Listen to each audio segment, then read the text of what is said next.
Parallelogram. Parallelogram is a four-sided polygon and its interior angles sum up to 360 degrees and is also coplanar. The opposite sides and angles of a parallelogram are congruent and its adjacent angles are supplementary, meaning they are equal to 180 degrees.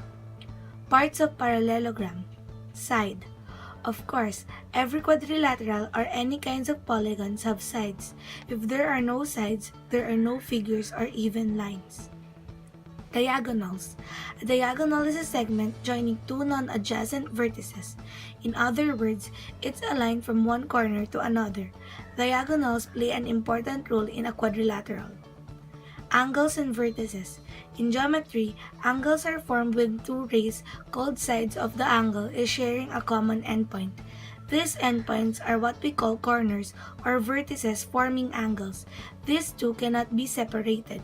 If there is an angle, there is a vertex. Key points to remember. Consecutive angles or vertices. Consecutive angles are any two angles whose vertices are endpoints of the same side. These angles share the endpoints of a single side. Consecutive sides. Consecutive sides are any two sides that intersect. These sides share the same vertex. Opposite angles. Opposite angles are any two angles that are not consecutive. These two angles do not share the same endpoints. Opposite sides. Opposite sides are any two sides that are not consecutive.